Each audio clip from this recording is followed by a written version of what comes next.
Welcome, everybody. We've given it a minute for people to connect, and hopefully people are still joining us. Welcome, ladies and gentlemen, your excellencies, esteemed speakers and guests. Welcome to today's debate. My name is Katja Geršak. I'm the Executive Director of the Center for European Perspective, and it is my pleasure to moderate the discussion today. It is our great pleasure to partner with the Kosciuszko Institute in organizing today's webinar on the topic of digitalization in Central Eastern Europe. The Kosciuszko Institute is a leading Polish independent think tank that focuses on cybersecurity and technology. They're also the organizers of Cybersec, the European Cybersecurity Forum, and the advocate of the Digital 3Cs initiative. And for those of you who may not know, a Center for European Perspective is a government-founded institute that's been working for over 16 years, and among the various programs focusing on Western Europe and Central Eastern Europe, Western Balkans and Central Eastern Europe, it is also the co-organizer of the BID Strategic Forum. So before we dive into the topic today, we encourage the participants to submit your questions on chat. We would like to hear from you and would like to also address your questions.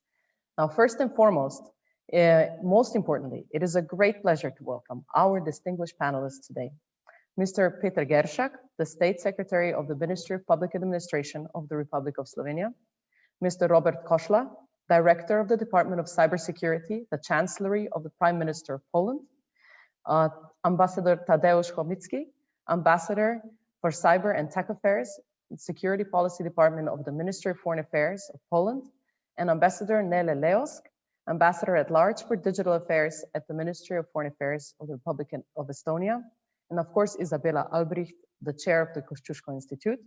We're very happy for this creative and constructive partnership with Kosciuszko, which has also, we've used for creating the report entitled The Transformative Power of Digital, the Central and Eastern Europe's Leap Towards Greater Prosperity, Innovation and Resilience. Now, through this, we wanted to highlight the profound challenges as well as opportunities for digitalization in the region, which the COVID crisis, we believe, has only accentuated. And we also brought together economic, geopolitical, and security, namely cybersecurity aspects of digitalization, focusing on our region. We'll publish the link on the chat as well, so you can take a look. I will now invite Izabela to introduce the key points of the report, and then we really look forward to hearing the views of our distinguished panelists on various topics, including economic opportunities offered by digitalization, regional cooperation in Central Eastern Europe, cybersecurity, as well as transatlantic cooperation. So Izabela, go ahead, the floor is yours.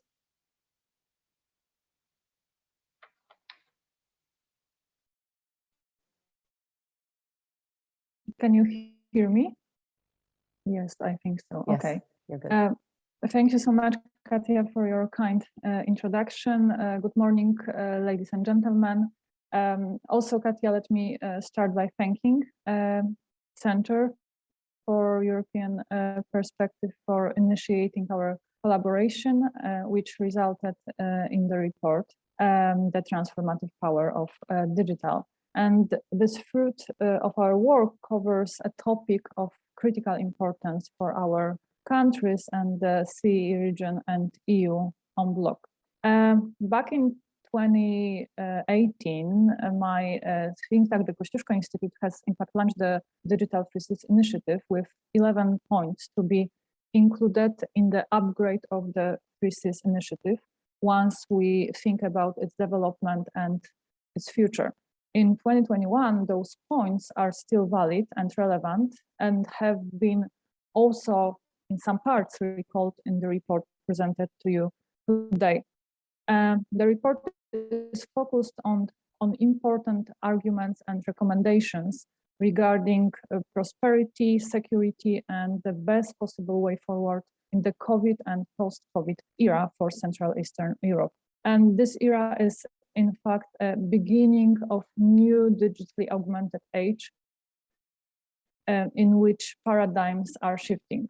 Economic, security, geopolitical paradigms. So the timing for this report is perfect for two reasons. Firstly, the COVID-19 pandemic has boosted the need to consider a digital change as a major factor of economic growth and security. Secondly, the EU leadership of one of the CE countries, so Slovenia, is starting in less than 2 months. If you look at the presidency program of the trio, so Germany, Portugal, and Slovenia, you can see strong emphasis on digital transformational goals. We can read in the program that in order to maintain and foster the responsible, innovative, sustainable, and competitive European digital ecosystem, particularly in sectors of strategic importance and the area of key enabling digital technologies and infrastructures, including data infrastructures, as well as the EU's digital sovereignty, needs to be further strengthened. And this is relevant to all EU regions. And in our report, we focus exactly on specific chances and challenges derived for the CE region from this process. Slovenian presidency of the Council of the EU will be a good opportunity to advocate CE region's importance and significant role for securing the future economic growth of the EU and supporting it with relevant, tangible projects which can be introduced and financed within the new multi-annual financial framework and the Recovery and Resilience Facility.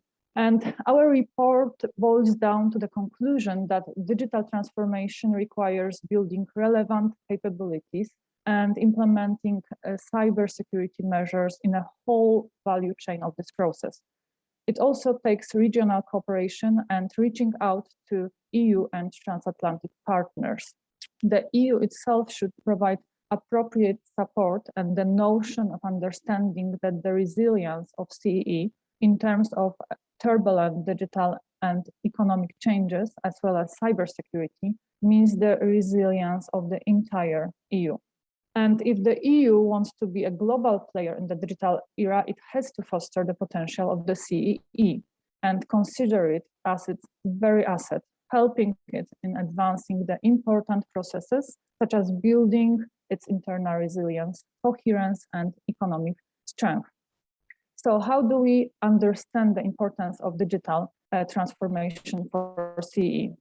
So the digital transformation will be the next engine of growth for CE.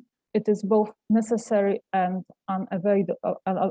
unavoidable in order to remain competitive and relevant in the era of digitally augmented world. The region now has an opportunity, in part brought on by the COVID-19 pandemic, not only to finalize its coherent growth, but also to leapfrog in digital development and change, the preconditions of the future growth. It provides industry with unparalleled opportunities for value creation.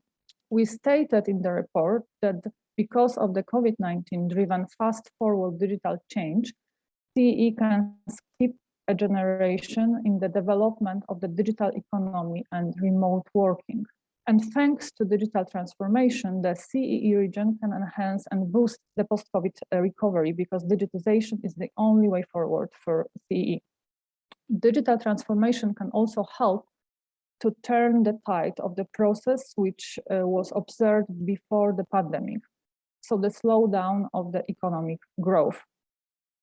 So as you can see, the digital transformation is for the region at least of triple importance. And it has the tangible value, which is 200 billion euro that can be added to the region's GDP.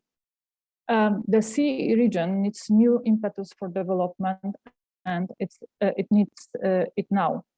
You can read in the report that the growth of traditional industries, labor cost advantages, high integration into global value chains, and foreign direct investments as the main channel for innovation and technology transfer to regions, countries are losing steam. And additionally, COVID-19 has seriously disrupted the trade of intermediate goods and services, as well as the supporting logistic industry. The supply networks on which the economies of the CE countries strongly depend were thus left in jeopardy. Also, small and medium-sized enterprises, so the lifeblood of the European economy, were hit particularly hard. And the important observation from the report is that without new drivers of economic growth, the CE countries are at risk of getting stuck at the lower end of global value chains, providing low-cost manufacturing and support services to companies in larger economies. For a prosperous future, a move to a knowledge-based economy and higher value sectors is essential. And digital transformation comes with the answer for these needs. Digitization alone has the potential to become the impetus for the economic growth and development that the CE demands. However, the region should and must go one step further to embrace true economic digital development that the CE demands. Digital transformation is a process that changes the entire business model of companies, integrates digital technology into all areas of business and transforms how they operate. It is a cultural shift that requires organization to empower employees, continually challenge the status quo, experiment and get comfortable with failure. Therefore, it creates the perfect environment to enable innovation. And to harness the best of what digitization has to offer, the use of proven cutting-edge technologies and tools must be a priority. This digital transformation also requires policymakers to bring more public services online, create a digital ecosystem, and enable business environment in which individuals and business can thrive. To achieve digital transformation, an enabling digital market environment must be in place. But in fact, it takes cooperation of all stakeholders in CEE to identify the vital digital potential of the region and define the unique value proposition of the CEE. Digital change also needs capabilities, so we must start investing in their development. Here, investment in connectivity is essential. So the digital infrastructure is paramount as it is oriented towards the future of global economy and regional development in all sectors. We could have seen an understanding of this need at the 2023 CIS Initiative Summit in Tallinn, where President of Estonia, Kosciuszko, presented the concept of smart connectivity. It was also previously conceptually explored in the Digital CIS Initiative developed by the Kosciuszko Institute. And according to this concept, partners in the region should undertake to build cross-border state-of-the-art digital infrastructure to connect the region across the north and south axis. The aim is to foster better, faster, and more secure data transfer across the region. Alongside fiber cables and 5G radio stations, so the pre-CIS digital highway, as well as data islands should be created for data storing and processing. And since data is a new source of the value creation, the free flow of non-personal data should be enabled along with seamless data sharing across the region.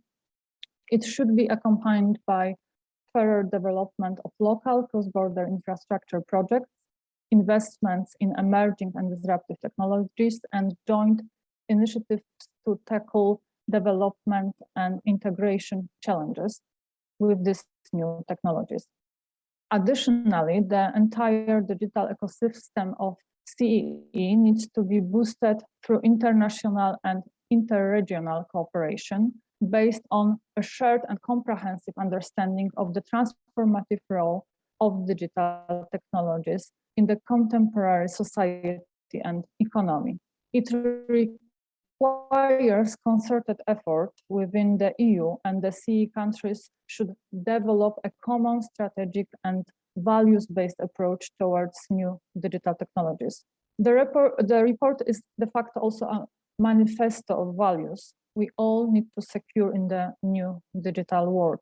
These ethical standards and norms will enable Europe the soft power projection in cyberspace. And here comes geopolitics of the new digital era. The necessary changes presented already are important from the geopolitical perspective. While the EU is an economic and normative power today, its economic weight and importance are projected to decrease significantly in the coming years.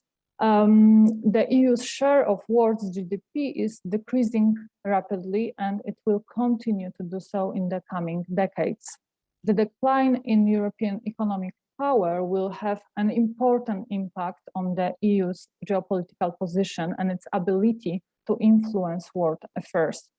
In light of this trend, the debate on strategic autonomy aimed at building capabilities of EU in digital age is a process of political survival and continued relevance for the EU. This is also something which we stated in the report.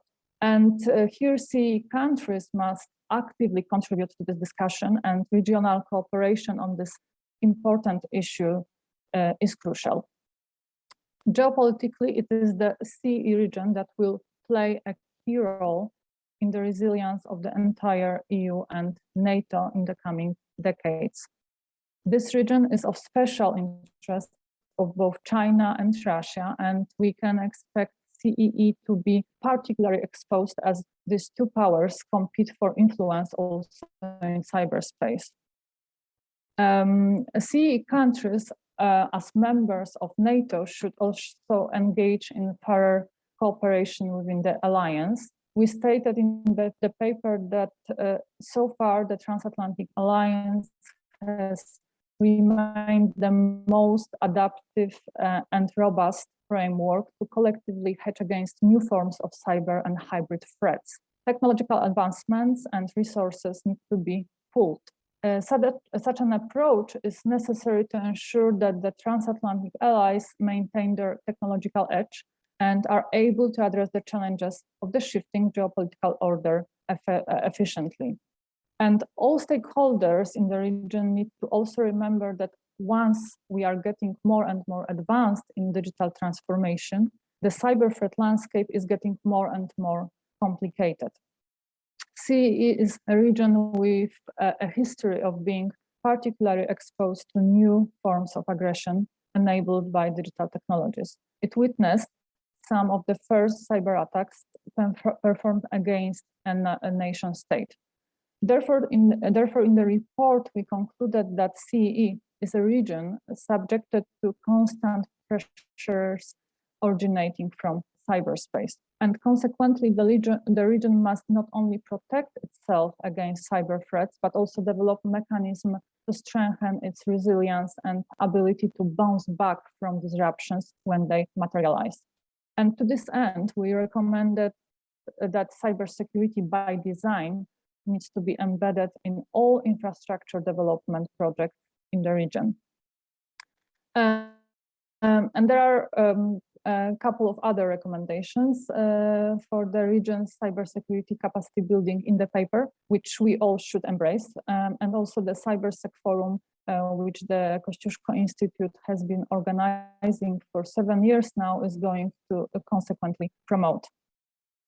Ladies and gentlemen, in the digitally hyper-connected and economically integrated European space, the cyber resilience of the EU is a function of the resilience of its essential parts, including CEE. In this context, ensuring digital competence, cybersecurity, and digital robustness of CEE is vital to Europe's technological posture, and as such should be a fundamental part of the quest for Europe's digital strategic autonomy. And my final word and the key takeaway from our report is that the more developed and resilient the CEE countries are, the more prosperous, safe, and resilient this will make the entire European Union and, in fact, also NATO.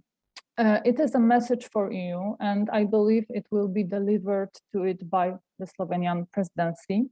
It is also the direction in which we Center, we, the Kosciuszko Institute and Center for European Perspective, wish to guide the Free SIS initiative in the upcoming months, weeks, years. Ladies and gentlemen, my speech was full of the quotes from the report, but there's much more of ideas and hopefully inspirational thoughts for our shared digital future in the paper. So I invite you to read it through. Thank you, and I'm looking forward now to the discussion with our distinguished guests. Thank you. Thank you very much, Izabela. Thank you for really wisely taking up those 15 minutes. I think we could probably talk about another half an hour and then have a 4-hour discussion about this, given the list of topics you've mentioned. Now, we'll be very efficient as we don't have that much time, and we'll kick it right off with the State Secretary, Peter Geršak. I would like to address the first question to you. And what do you believe is the impact of the corona pandemic on digitalization of society, especially in our region? I mean, we're all online. We're having this discussion online. We're working, studying remotely. We've all gotten accustomed to that, even though sometimes it's been quite painfully. But will this have a permanent impact? And what does that mean for our region? Or will we go back to normal in maybe just a year's time, or hopefully earlier? Yeah. Katja, thank you very much for the question, dear panelists, dear moderators, dear participants. Good morning to everybody. I believe that there will be permanent impact. I think we are already seeing it. The pandemic hit the entire world, as we know. More or less, we have been unprepared here.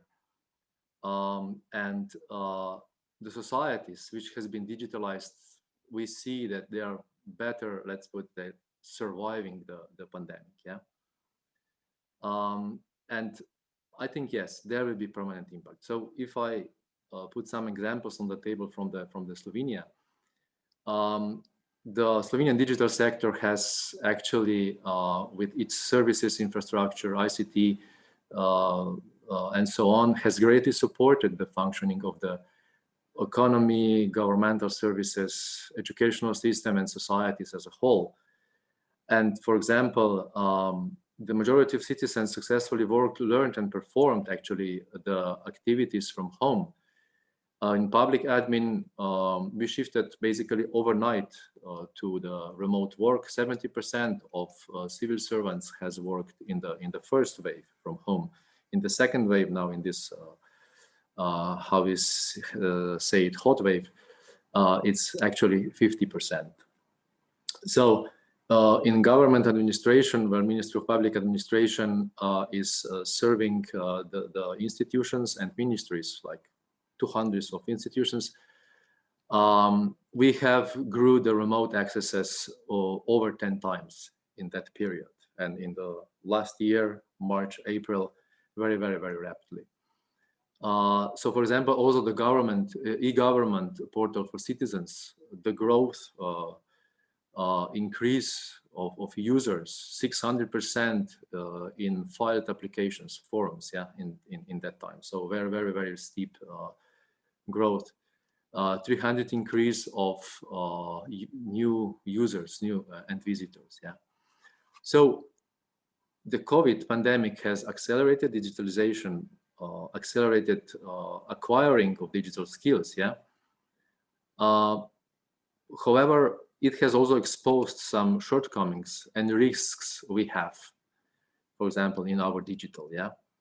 And especially what I can say is it is uneven digital development, and even this has widened during the COVID pandemic. So this digital divide between urban and rural areas has actually widened this gap.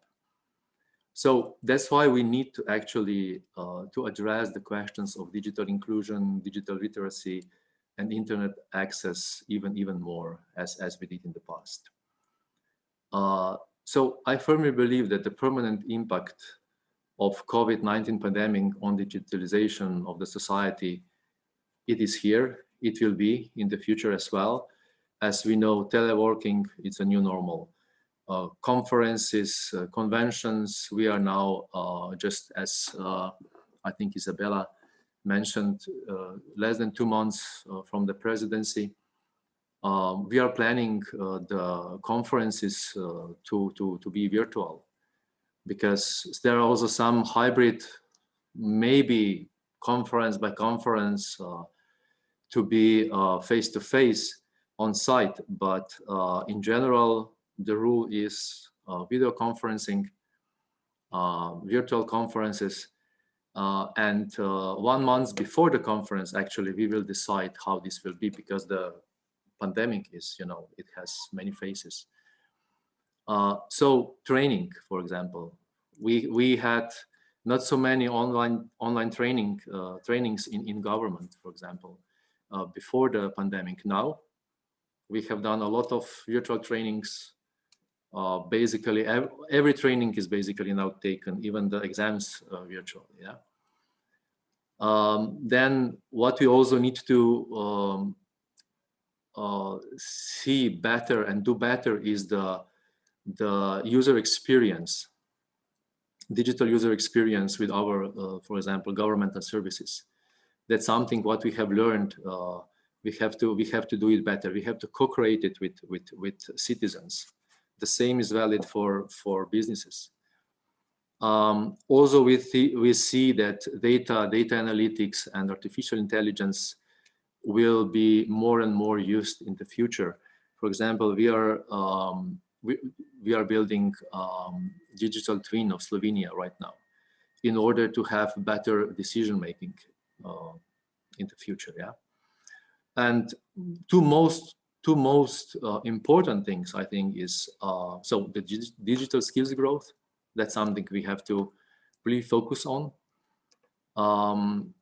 We know that technology as well, it's changing very fast, and that's something what we also need to continuously learn and adopt. And this will be the most important skills in the future. So adaptation, the ability to continuously learn and adapt. Yeah. And I think that in the future, businesses and as well public sector will need to become a learning organization, which is able to learn from the past and anticipate the future. That's my answer to you. Yeah. Your first take on things. Thank you. Mr. Kośla, as the State Secretary noted, that we believe that the impact of COVID will be permanent. So, but that also seems to provide a real opportunity in terms of digitalization. Do you believe that digitalization can provide the impetus for the economic leap of the Central Eastern European region? And if so, we do know that we want to further it, but then how do we get there? What are the concrete steps that you believe should be taken?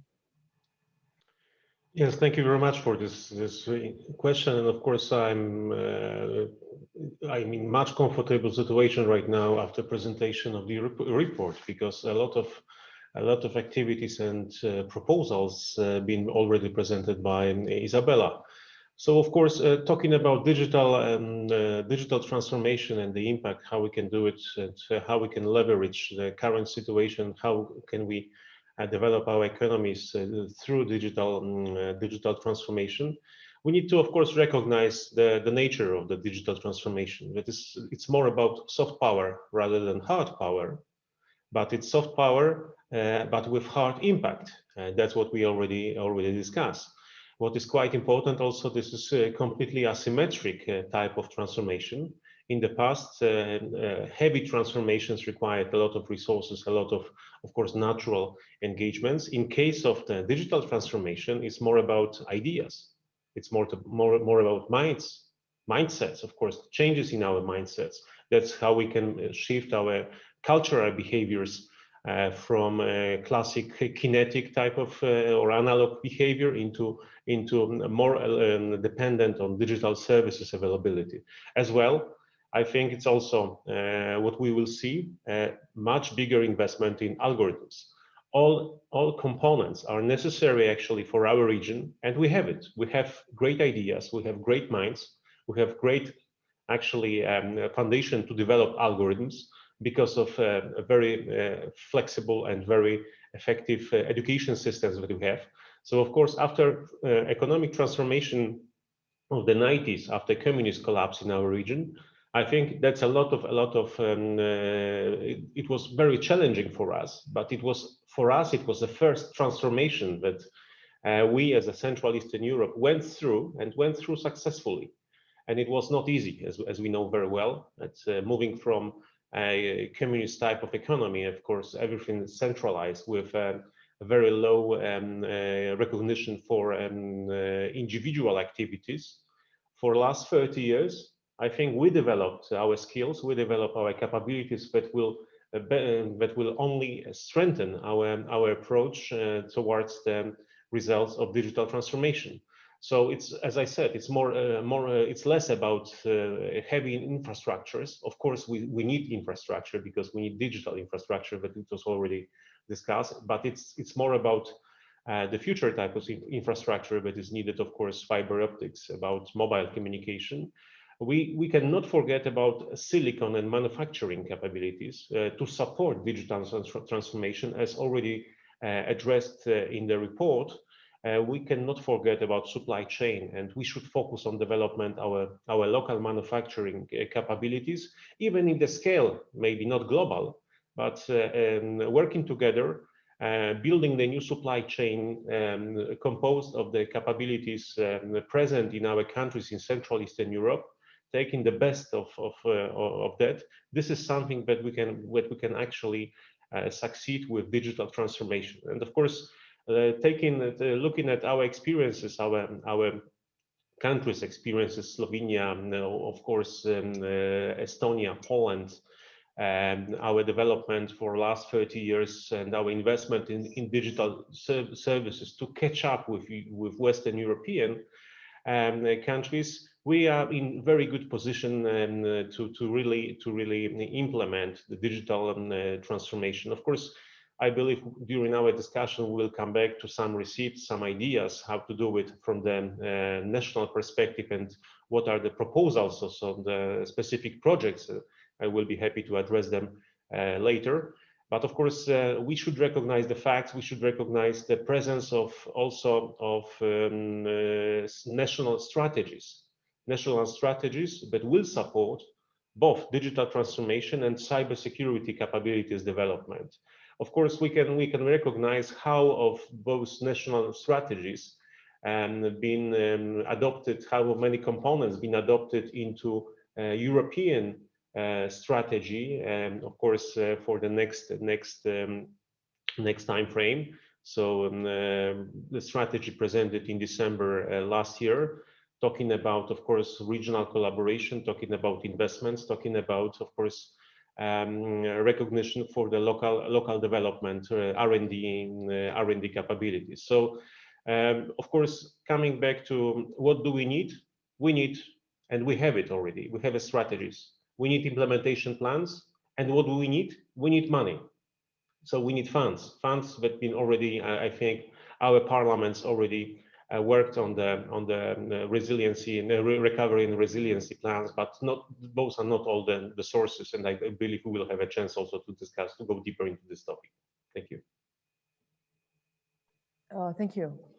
Yes, you've opened some very, very important issues, and I hope we get the chance to get back to them in a bit. Ambassador Leosk, I want to turn to you now and actually inquire, well, how do you believe we can further digitalization in the region?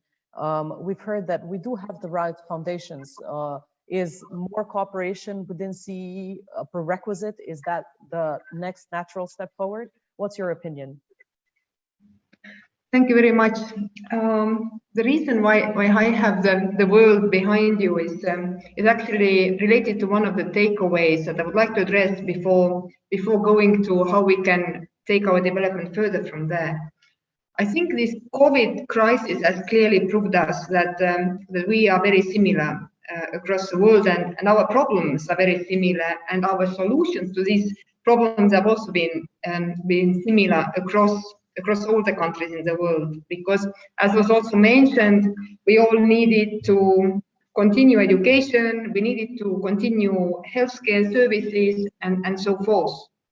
before we were sort of in the opinion that we are all so unique, and in a way we are unique.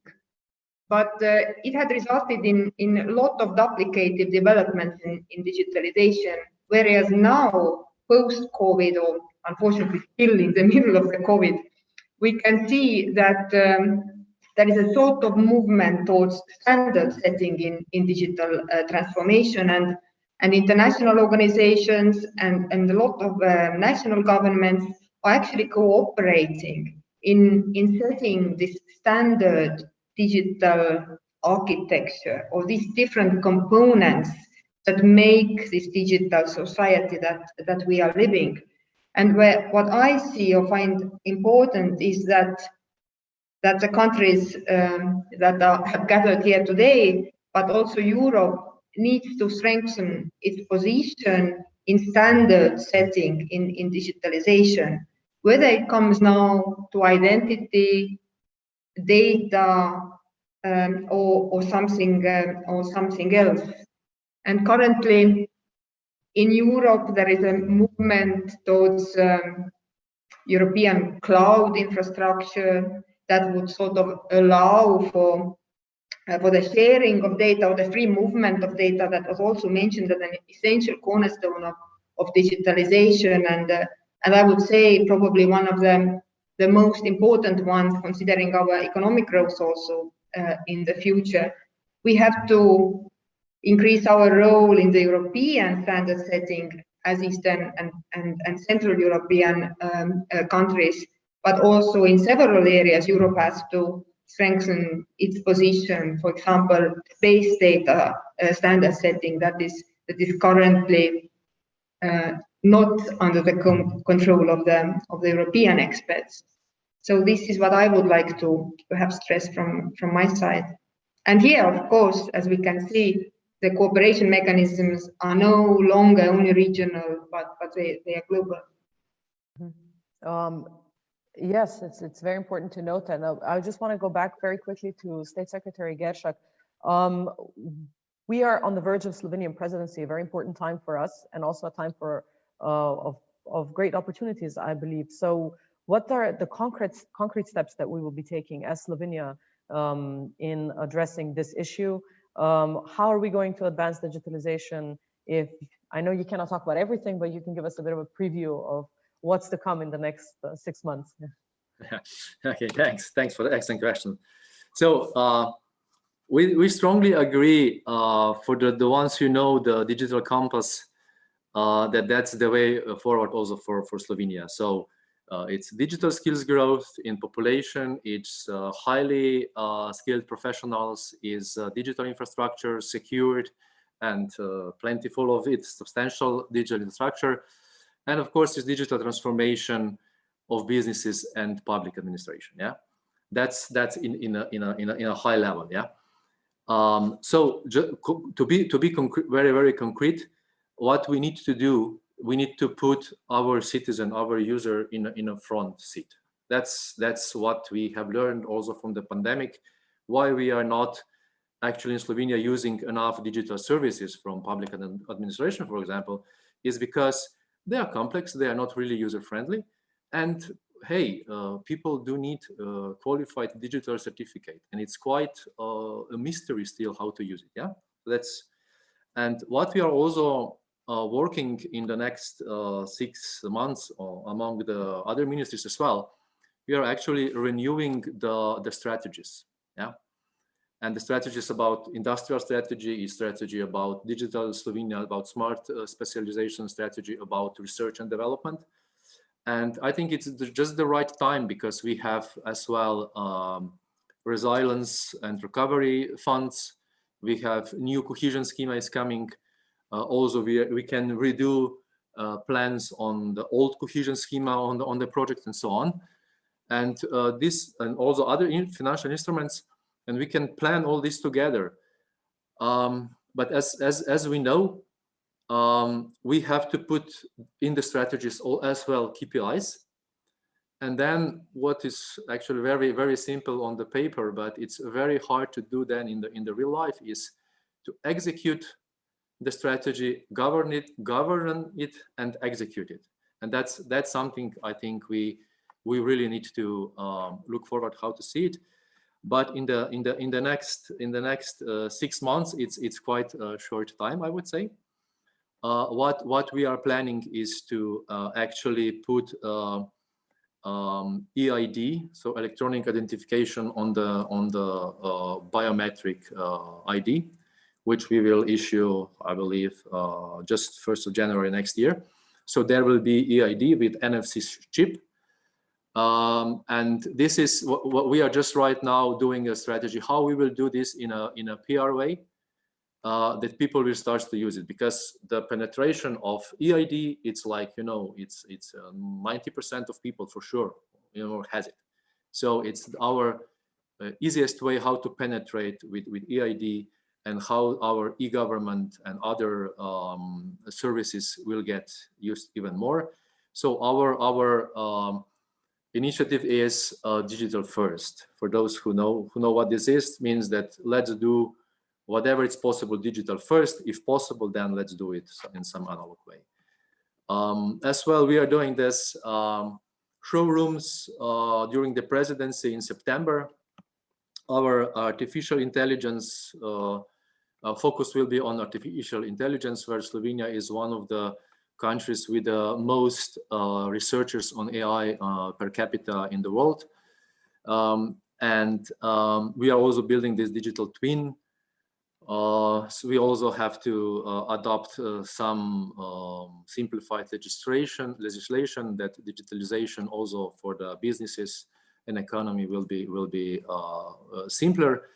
As well, one new momentum which is very good, I think, is that the Prime Minister has established its own council, strategic council for digitalization. And I think this is very good. Also, these people will look from other side than public administration, and will also give us good inputs where to go forward. So that's on my side. Thank you. I actually want to move on to ask on the issues of cyber. I mean, if we really want digitalization to work to the benefit of society, then cybersecurity really needs to be considered a top priority for regions' digital development. I think the way we digitalize now, we're really open to, we're quite vulnerable because we had to do this overnight. Ambassador Chomicki, why is building digital resilience in the region so important, and how can we do better on this?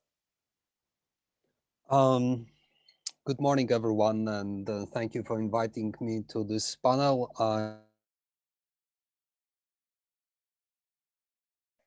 Sir, we cannot hear you anymore. I think you've managed to mute yourself in between. Sorry again. I'm not sure if good morning. If not, then I say it again. Good morning, everyone. Thank you for inviting me to participate in this panel.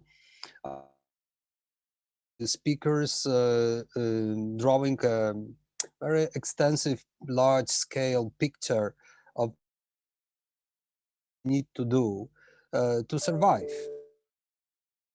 Definitely jump into the fast train on digitalization of our social life, digitalization of the state functions, and digitalization, defense structures, etc., and so on. This all expands various threats and problems, because on one that speeds up the process. On the other hand, it makes us more open and vulnerable. Space come from kinetic resources that are located somewhere on the map. They can come from anywhere. Izabela, the chairperson of Kosciuszko Institute, towards the presentation of the report, security must be embedded in all the endeavors and all the actions that we are now undertaking and powers. And this is very true. I mean, there is no which we can relax on cybersecurity, no field which cybersecurity can be neglected. This is very obvious because every day we are also digital attacks, digital crime activity, such activities on the state-to-state level. We're subject to such activities on the state-to-individual persons level and people-to-people level as well. And this became a daily bread for us, and we getting this threats to our phones and computers and everything. Yet we need not stop, and we must not stop the digitalization processes. So how we increase our safety and security in this whole environment? There is a whole large project to undertake to all our activities. But let me today focus on several actions or several aspects of that. Let's start with the global picture. The COVID pandemic visualized to us several elements, one of those being dependent on others. So one of the important elements of building our resilience is to limit dependence on the said countries outside Europe. And when I say us in this specific context, I mean the European Union first of all. The Europeans could see that in the last year, within the last 1.5 years, we've been more vulnerable in the sectors in which we're dependent on the others very much. Actually, to answer of building our self-sufficiency or sovereignty or autonomy, there's a number of different terms used for that with different meanings and denominators, but there is something in common in that. This is not a new notion. Actually, the concept of the EU strategic autonomy was formulated in 2016 in the EU global strategy as the part of the EU security policy. Since then, it, however, changed and also the pandemic showed us how vitally and important it is to our existence and possible future development. This strategic autonomy can be understood very largely, and that means the resilience of EU economy against future crises.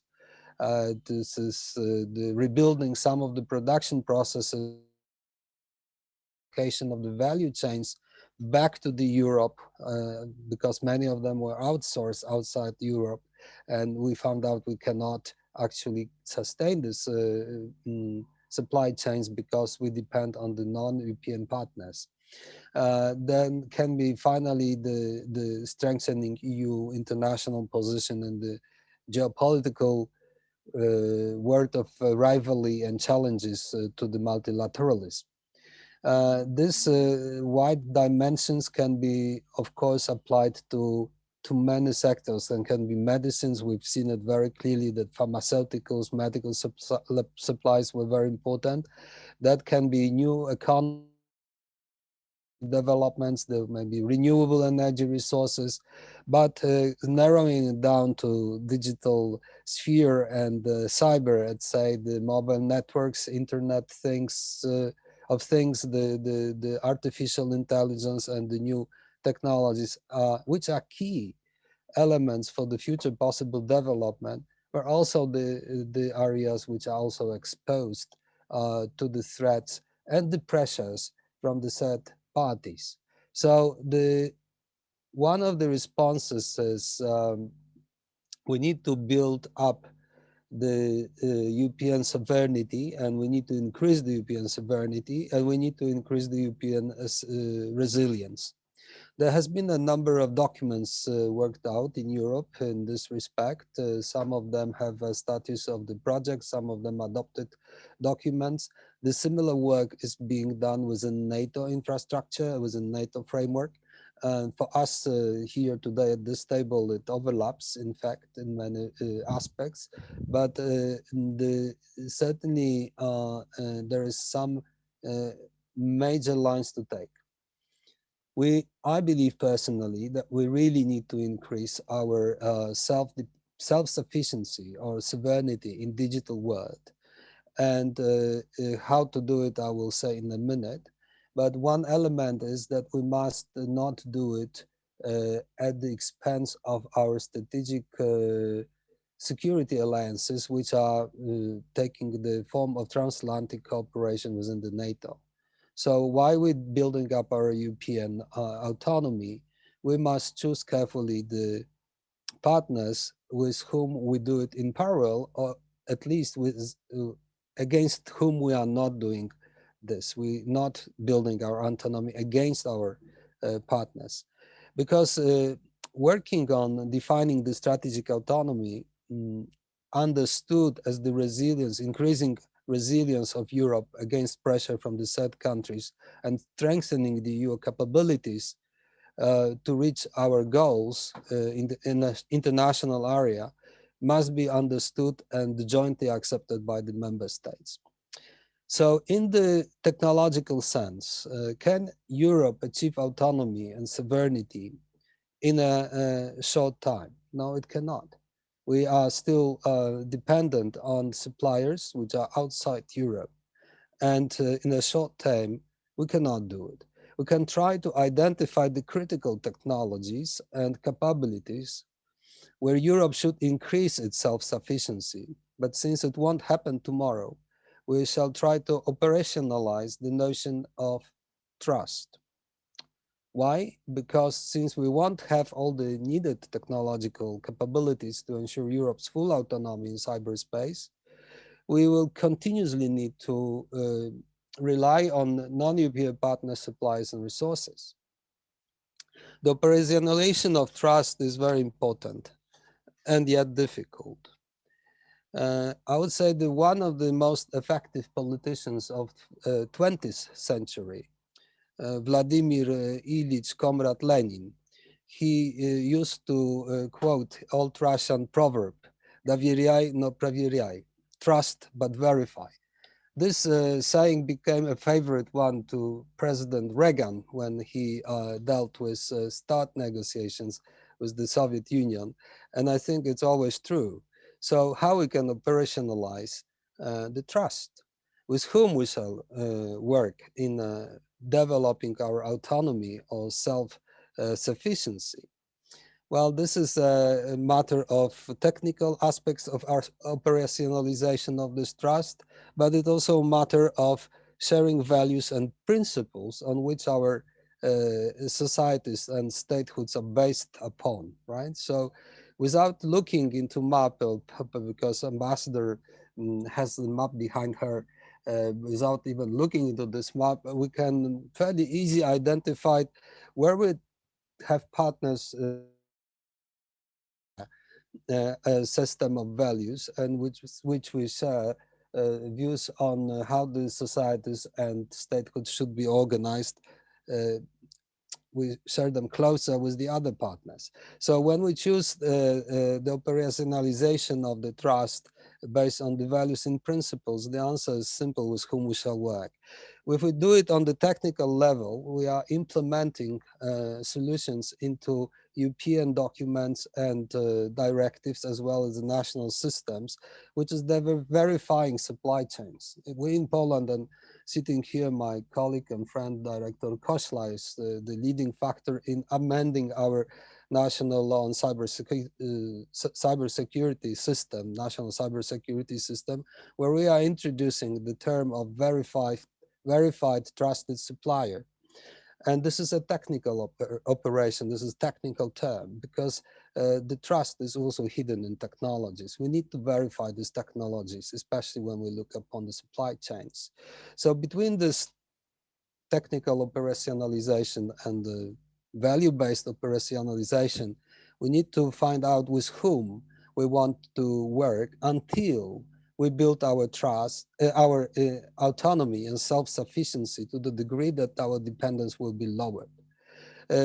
I'm sorry to speak long. One more thing I wanted to stress. We have a huge amount of resources in Europe that would allow us to increase our capabilities and self-sufficiency in technological sense.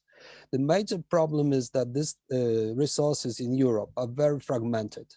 And we have them in possession of companies which are in 27 various countries, and they are developed sometimes by very small companies, almost startups, which have very difficult time to leverage themselves to the global scale economy leaders.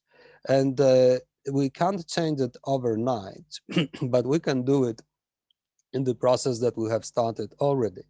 We should make it possible for the Europeans to work closer together in a horizontal and the vertical dimension. By vertical, I mean bringing in closer cooperation between governments, non-government actors, private sector research institutions, and academia. In the horizontal is to bring partners from various states and various member states to pull together our resources to speed up the process of technological developments in Poland, in Europe. And in that perspective, I think the newly created European Center for Cybersecurity Capabilities, which Poland lost a competition to Romania for hosting, is one of the answers that will speed up the processes. The way we see the vision of the center is it should be not only provider of European resources, but also of the skills and create an environment which would force, or say at least encourage, cooperation between entities from various countries and also of entities from various stakeholders, as I said before, private sector, governments, etc. Creating such environments in which we can work together, and also to which the Darwinism, pure Darwinism, that the big it's small will not apply because we would be protected by the EU regulations, is very necessary. We want to build bigger companies in Europe, but we want to build them not by eating smaller companies in Europe. Only big companies can stand to our goals and purposes, because transatlantic cooperation, I said, is very important. But with the governments, we find a way. The governments come and go, they change. With the current US administration, we are positive as the Europeans, we can develop better relations. But eventually, this is not the governments who possess the technologies, but the companies. And these huge companies, multinational, and they of course also they are very approach to a differentiated approach to values. But after all, as the shareholders of the companies, we're interested in increasing the money that they're making, not the values that they are protecting. So if they are located outside Europe, we can be becoming victims of that, not because somebody wants to do something wrong to us, but because this is the economic forces that drive big companies. So we need to build big companies here in Europe based on our system of values and caged by our EU regulations to make sure that they will provide the economic growth of digital Europe, but also keep it safe in accordance with our values and set. Sorry for speaking that long, not touching concrete. Ambassador Chomicki. Yeah. I was contemplating stopping you when you started quoting Lenin, but you know. Well, he was very effective. He was very effective, admit, right? We don't like he was. You've exposed a number of really interesting and very strategic issues for us, specifically the strategic autonomy of Europe, which is a big debate right now. I really do want to get the Slovenian and the Estonian perspective on this, but let me just quickly go to Mr. Kośla and return just a little bit back to cyber. And if we look at the cybersecurity policy of the EU, where's the EU heading in terms of cybersecurity? And what are the stakes for Central and Eastern Europe in this process? And what will be the ramifications for the region? So Mr. Kośla, if you could quickly address that question, and then we'll return a bit to the strategic autonomy issue. Thank you very much. As I already leveraged in my previous answer, of course, I talk about cybersecurity strategy for the next decade. I quoted this document. But of course, this document is the result of also inputs from the member states. So as it was published in December, and we had our conversation and discussion about NIS, the Network and Information Security Directive revision initiated at the beginning of last year. So at the beginning of last year in January, actually Poland sent 14 points for the revision of NIS directive, and we discussed those points regionally as well. So within V4 countries and also with our 3Cs countries. So we recognize that NIS2 should be the the directive that will harmonize and will be the cybersecurity baseline for European Union and member states. So we need this type of harmonization. So we need one security baseline document that will set the stage, set the standards, rather than series of vertical regulations like it was in the past, different regulations for electronic identity, already mentioned by Minister Geršak, different for telecom sector, different for network and information, different for financial sector, different for general data protection. So we need harmonized documents. So this is the first, what we need at the European level. Then we need to execute it, of course. Then we need to reflect it with our national activities. The second point, and I thought there are three major points needed. First, harmonized regulation on cybersecurity. Second, this is a standardization in investment needed at the European level. So you have some points already addressed, but investment, it's not only the money. Investment, it's also resources. We need our experts, we need our government experts and also academia experts be present at the standard setting bodies. At this moment, what we observe right now, the standards are set by industry. Standards with the growing impact by China. That's what we observe in ISO, that's what we observe in ITU, that's what we observe in 3GPP and also ORAN. Everybody thought that Open RAN will be open for any other vendors, but it seems that right now with the strong presence of China in Open RAN, this organization can be again under strong influence by China with very limited digital sovereignty requirements that been set by Europe. So stronger investment in standardization. That's what we also addressed within the dedicated 5G standardization certification subgroup that was created under umbrella of NIS cooperation group. I'm chairing this group together with my colleague Bernd Kowalski from BSI from Germany. So we see and we express this will. And the third point, it's about what Tadeusz already leveraged. We need to get and we need to use the format of European Center for Cybersecurity Competencies. The money is there. So Digital Europe program, it's also Horizon funds are there, but we need to find a format to propose regional projects, like projects that we propose as for the initial discussion, talking about location of ECCC center. Poland hosted a series of bilateral discussions with colleagues from Slovenia, with Estonian government as well. And we came into the point where we have some common points to be invested under umbrella of ECCC. So for instance, situation awareness, common operations, supply chain security and development in this, crypto modernization, because we need to initiate our European programs like post-quantum cryptography. And of course, some projects related to electronic identity already mentioned by Minister Geršak, and where also Estonia is very, very active. Poland is very active because we also developed our mobile citizen wallet already presented to European Commission as inspiration where we could head in this. So three points: harmonized regulation, standardization, and European Cyber Security Center for Competencies. This is, I think, the way how we should proceed. Thank you. Yeah, thank you so much, Mr. Kośla, for such a wonderful summary of the key points. I do want to give the floor now to Ambassador Leosk. I think you can choose to respond to both. I would prefer if you actually discuss a bit on cybersecurity, but I would really like to hear the perspective on European strategic autonomy. How do you view this issue? How do you understand the concept?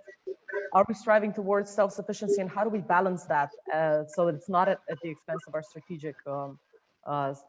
strategic partnerships, such as the transatlantic partnership?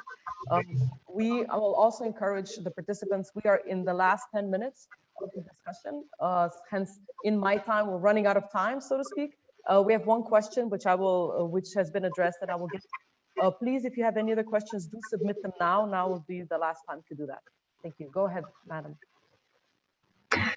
Thank you very much.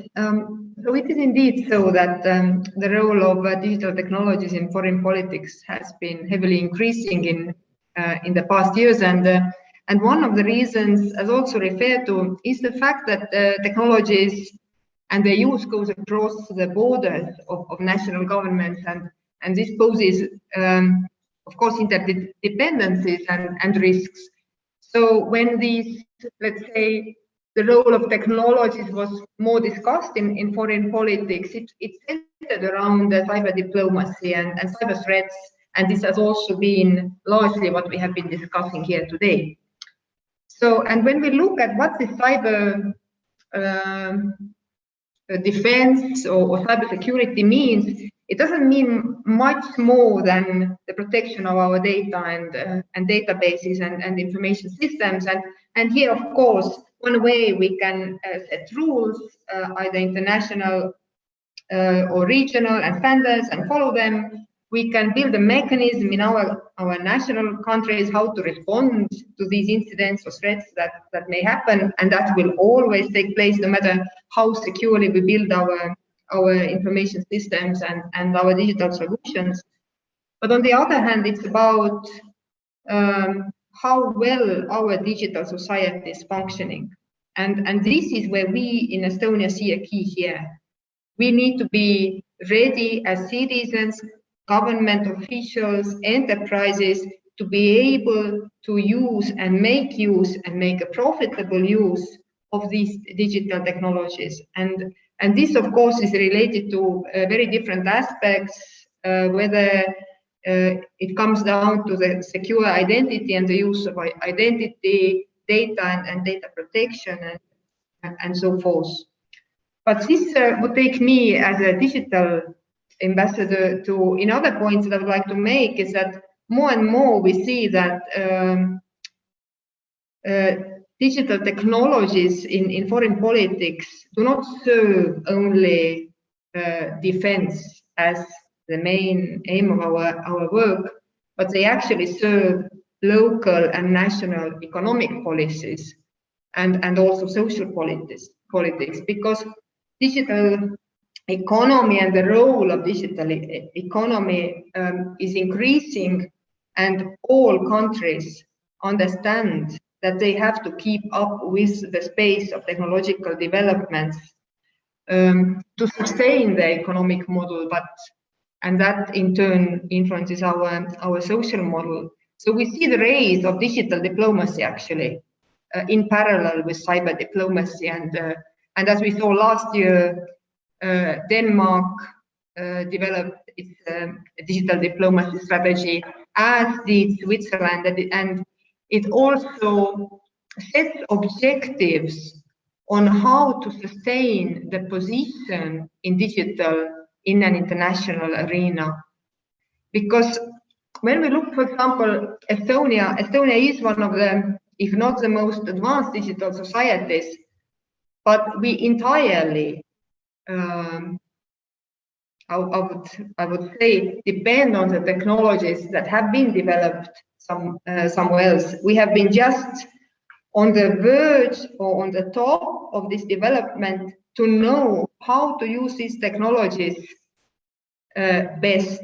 And this knowledge is sort of slipping away. It is no longer in our countries, it's no longer in Europe. And this is an issue, how to keep up with these technological developments, how to make the best and profitable use of these technologies, not only as governments, but more so as private sector. So Estonia sees this digital autonomy being perhaps more open to these technological developments, but strengthening our capacity and role to make use of these developments to, of course, to protect our country's safety, but also to guarantee economic development. Thank you. Thank you very much. I now want to give the floor to the State Secretary Geršak just to address the points that were mentioned by the panelists. They're very powerful and very important to discuss, specifically the concept of European strategic autonomy. How do you see the digital future of the EU in this regard? And what's the Slovenian perspective on this? Yeah, thanks for the word. So I understand strategic autonomy as the capacity to act autonomously or with partners when and wherever is necessary or possible. Yeah, so I believe that European Union should strive and is striving to achieve greater autonomy independence and sovereignty, whatever the meanings. I think that Mr. Chomicki mentioned that we are using the same similar names, but in essence means that it does not mean actually competition with non-EU companies, but it means that European Union has an alternative to non-EU products and services. So it means reducing the dependency to better defend interests and values.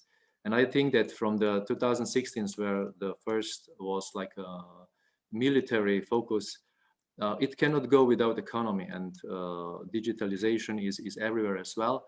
So I will focus now a little bit on the strategic digital sovereignty.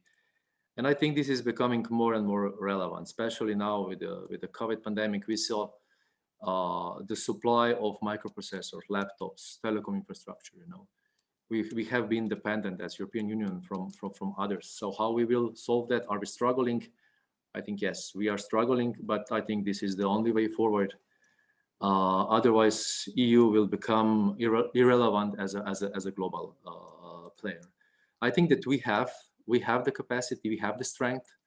We have also a huge market, like 450, half a billion of people living here. So there is a market, enormous potential in the data, artificial intelligence, Internet of Things, just to name a few of them. We also have successful researchers, good researchers, and high-tech experts, like Mr. Chomicki mentioned. These are fragmented, and that's the problem. How we will put this in a synergetic way together. If we will be able to do that, then yes, we will. We have chances, good chances. So what I think that we don't.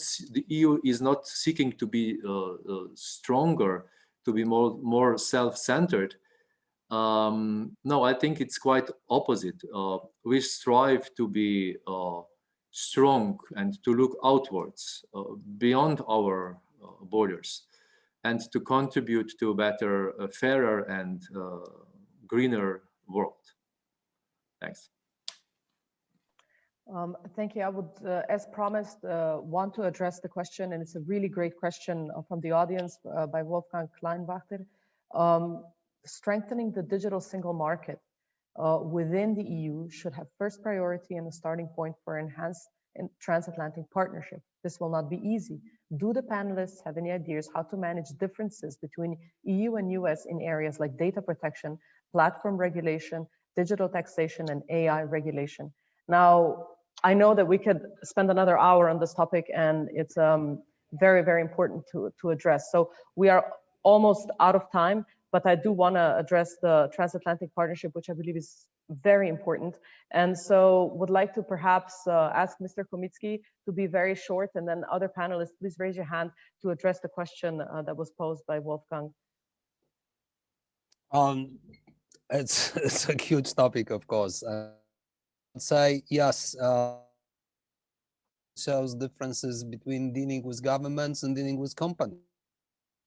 And agree on how we shall the cooperation market and the American market in taxation and stuff. Easy. I think we have a better chances now. This is Mr. Borrell has expressed the hopes that with the current US administration, the negotiations on how to make even play for the partners from the US and the Europeans, and not to take advantage of the European citizens by American companies, to put it straight. This talks maybe need to be restarted, and I'm moderately optimist here that we can achieve progress here. But at the same time, the companies are companies. They're driven by the urge to earn money, so it will not be easy, right? Although many big companies, I don't want to name them, they promise, or they try to show the willingness to address the European concerns and to change the policies here in Europe. It's going to be difficult, but this is what we need diplomats for. We need people to talk the problems and find the solutions. Otherwise, I would lose my job. So let's put it that way. Maybe I'm not, as I said at my intervention, it's not going to be very quickly that we solve the problems, but we need to be persistent and building wall between us and other partners within NATO, which are not members of the European Union anymore, or recently left the European Union. This is not going to be a solution. We need to work with them to solve these problems. That's very short. Yeah, thank you very much. Mr. Kośla, I would really like to hear your perspective on the transatlantic partnership, specifically addressing this question. Very quickly, though, I'm sorry. Yes, of course. So that's, of course, we need to talk. First, we need to talk. What's more, we share the values. So this is the most important for us. We share the values. We share also our strategic interest, that is defense.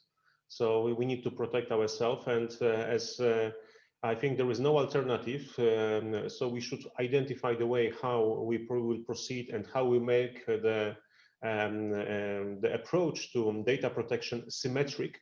So, of course, the way how US Cloud Act should be addressed by European Union regulation, because it can be addressed by bilateral type of agreement. That was one of example is how US set the regulation with the UK already. So, and at the European level, we still miss this type of regulation, but we'll make our requirements for data protection and also jurisdictional procedures and e-evidence procedures much faster. What do we need and what do we share? This is actually the way how we should attribute state-sponsored attacks. So that's where we partner transatlantic, and not only with US, but also with other countries like South Korea, like Japan, like with Australia, where we need to share this type of information to stop, of course, type of activities sponsored by the states, like Russia or China, as we've heard yesterday by G7 a declaration identifying China and Russia as the directions for threatening, of course, other countries also in cyberspace. So we need attribution, we need information sharing that will open our collaboration, that will set the stage for the standards and regulations needed for the protection of data. Thank you. Thank you very much. State Secretary Geršak, final thoughts on the topic of transatlantic cooperation? Yeah, maybe just very shortly, very briefly. Nobody has mentioned that the EU Commission actually is putting in place proposed two legislations initiatives to upgrade the rules of governing the digital services in the EU. So this is Digital Market Act and Digital Service Act, actually to address the large platforms, to get a single set of new rules which can be applicable across all the EU for creating safer and more open digital space. And that's something where Slovenia and Slovenian presidency will start to work very actively in it, especially the Digital Services Act. My ministry is actually responsible for it. So that's maybe a part of the answer to the Mr. Wolfgang. Thank you very much. Thank you very much. And Madam Leosk, I will let you have the final concluding thought. Please, Madam Ambassador, go ahead. Thank you very much. In Estonia, we say we solve all problems in sauna, but I'm not sure whether it would apply to this question that is posted here. But of course, we agree that when platforms are as powerful as they are nowadays, they should take responsibility. And now it's a question how to do it. And there have been, of course, some attempts, as was mentioned by our colleague from Slovenia, for example, the Digital Services Act. But here we have to also see ourselves or keep in mind how to guarantee the balance between overregulation and, let's say, freedom of speech, as is the case with the Digital Services Act, or how to guarantee that the regulation of the personal data protection does not pose barriers to this digital transformation and innovation and the use of AI and other machine learning tools that we are currently talking here. So this is a balance also, or the question of a balance also for us when addressing these issues with our partners across Atlantic. Thank you. Thank you, distinguished panelists. Thank you so much for being with us today and for bearing with us. We're 7 minutes over the time, but the discussion was just so interesting and it's very hard to stop. I would like to continue, and hopefully we will have an opportunity to do so in the future. Thank you for your perspectives, for being honest and giving your opinions. In conclusion, we just want to announce that on the 20th of May, we'll host another webinar in cooperation with Eastern Europe Studies Center of Lithuania. And we will, I think, dive more deeply into the strategic autonomy and global interdependence of the world. So those issues will be explored. We welcome everybody to join us. Thank you again for being with us, and I wish everybody a wonderful afternoon.